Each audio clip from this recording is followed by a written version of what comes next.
تو Jeffrey Epstein की कहानी ये सिर्फ एक शख्स की कहानी नहीं है, ये कहानी है ताकत की, पैसे की और इन गहरे राजों के एक ऐसे जाल की जिसने सच पूछे तो दुनिया के बड़े बड़े ताकतवर हलकों को हिलाकर रख दिया है। चलें इसकी परतें खोलते हैं और देखते हैं कि आखिर माजरा क्या है। और दिलचस्प बात यह है कि ये दास्तान एप्स्टीन की जिंदगी से शुरू नहीं होती, बल्कि उसकी मौत से जुड़े हुए पुरस्रार सवालात से शुरू होती है। आखिर वो कौन से राज थे जो वो अपने साथ ही ले गया? उसका अपना एक ज़ाती जजीरा था, जिसे वो अपनी जन्नत कहता था, और वहाँ खुफिया ज़ेरे ज़मीन सुरंगों की अजीबो गरीब कहानियाँ गर्दिश करती थी। मतलब ये एक ऐसी जगह थी जो बज़ाहिर तो ऐशो अशरत का मरकज़ थी, लेकिन उसकी आड़ में बहुत गहरे तारीक राज छुपे हुए थे। और फिर उसकी मौत।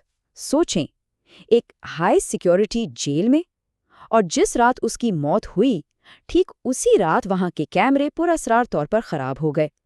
अब जाहिर है इन हालात ने शुकूक को शुबहात की एक ऐसी लहर को जन्म दिया जो आज तक ख़त्म नहीं हुई। तो चलें अब ज़रा इसके ऑपरेशंस के मरकज़ पर नज़र डालते हैं, यानी इसका वो बदनाम ज़माना जजीरा जिसे लोग शिकारी की जन्नत भी कहते थे। ये कोई छोटा मोटा जजीरा नहीं था, पूरे 72 एकड़ पर फैली एक अलग ही दुनिया थी। बज़ाहिर तो यहाँ सब कुछ था, लग्जरी विलाज, सिनेमा, अपनी ज़ाती बंदरगाहें, लेकिन इस सारी चमक दमक के पीछे एक इंतहाई भयानक हकीकत छुपी हुई थी। सोचें, हर कोने में खुफिया कैमरे लगे हुए थे, एक अजीब सी मंदिर जैसी इमारत, और तो और वहाँ से गैर मामूली हार्मोनल अद्वियात भी मिली। ये सब चीज़ें एक ही तरफ इशारा कर रही थीं, एक मुनज़्ज़म जराइम का नेटवर्क जिसका निशाना कम उम्र लड़कियां बन रही थीं। अच्छा, इस पूरे नेटवर्क को चलाने के लिए उसका जो ज़ाती जहाज़ था ना, वो बहुत अहम था। मीडिया ने इसे लोलीथा एक्सप्रेस का नाम दिया था। दरअसल यही वो ज़रिया था जिसके ज़रिए दुनिया भर से ताकतवर मेहमानों और कम उम्र मुतासरीन को इस जजीरे और इसके दूसरे ठिकानों पर लाया जाता था। लेकिन यहाँ एक बड़ा सवाल पैदा होता है, आखिर रियाजी का एक आम सा उस्ताद इतनी बेपनाह दौलत, इतनी ताकत और इतने असरो रसूख का मालिक बना तो बना कैसे? देखें, इसका सफ़र नाकाबिले यकीन हद तक तेज़ था। 70 की दहाई में वो एक स्कूल टीचर था। 80 की दहाई आते आते वो वॉल स्ट्रीट का एक बड़ा खिलाड़ी बन चुका था। उसने अपनी मालियाती जहानत को इस्तेमाल किया और दुनिया की अशराफिया तक पहुंचने के लिए इसे एक सीढ़ी की तरह इस्तेमाल किया। और फिर अरबपतियों का पैसा संभालते संभालते वो खुद एक ऐसी सल्तनत का मालिक बन बैठा जिसमें मैनहट्टन की सबसे बड़ी निजी हवेली भी थी और एक पूरा ज़ाती जजीरा भी। और यही दौलत और यही असर और रसूख एक ऐसा हिफाजती जाल साबित हुआ जिसने दहाइयों तक, जी हाँ, दहाइयों तक उसके घिनौने जराइम पर पर्दा डाले रखा। और मज़े की बात ये कि इस जाल में कोई आम लोग नहीं थे। ये जो नाम स्क्रीन पर नज़र आ रहे हैं, ये बताते हैं कि एप्स्टीन के हलके में कौन कौन था। सदूर, शाही ख़ानदान के लोग, टेक्नोलॉजी की दुनिया के बड़े बड़े नाम। ये सिर्फ जान पहचान नहीं थी, बल्कि ये ताकत का एक पूरा ढांचा था जो उसे हर तरह का तहफ़्फ़ुज़ फराहम करा था। इस नेटवर्क के असरात कितने गहरे थे, इसका अंदाज़ा इस बात से लगाया जा सकता है कि बरतानवी शाही ख़ानदान को कितना नुकसान पहुंचा। जब शहज़ादा एंड्रू पर इल्ज़ाम लगा तो उन्हें न सिर्फ अपने शाही एजाज़ात से हाथ धोना पड़ा, बल्कि लाखों डॉलर का हर्जाना भी अदा करना पड़ा। अच्छा, यहाँ एक बात समझना बहुत ज़रूरी है। एप्स्टीन ये सब कुछ अकेले नहीं कर रहा था। उसकी सबसे बड़ी साथी, और कहना चाहिए कि इस पूरे नेटवर्क की मास्टरमाइंड, गिलेन मैक्सवेल थीं। इल्ज़ामात के मुताबिक यही वो खातून थीं जो स्कूलों से और गरीब घरानों से कम उम्र लड़कियों को वर्गलाकर इस जाल में फंसाती थीं। अब इतने बड़े पैमाने पर जराइम हो रहे थे, लेकिन उसके बावजूद इंसाफ का रास्ता दहाइयों तक बंद रहा। और ये रास्ता बदनवानी और ताकत के नाजायज़ इस्तेमाल से भरा पड़ा था। ये जो टाइमलाइन है ना, ये हमारे इंसाफ के निज़ाम की एक बहुत ही तकलीफ़देह तस्वीर दिखाती है। सोचें, 2005 में जब पहली मुतासरा लड़की ने हिम्मत करके पुलिस को रिपोर्ट की, तो उसे इंसाफ तो क्या मिलना था?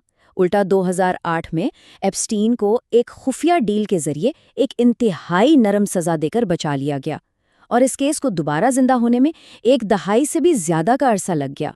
2008 की वो जो डील थी, वो सच में इंसाफ का मजाक उड़ाने के बराबर थी। जिस शख्स को उम्र कैद हो सकती थी, उसे सिर्फ 13 महीने की सज़ा मिली, और वो भी इस सहूलत के साथ कि वो रोज़ाना जेल से बाहर जाकर काम कर सकता था। कहा जाता है कि इस डील ने सिर्फ एप्स्टीन को नहीं, बल्कि उसके बहुत से ताकतवर साथियों को भी बचाया।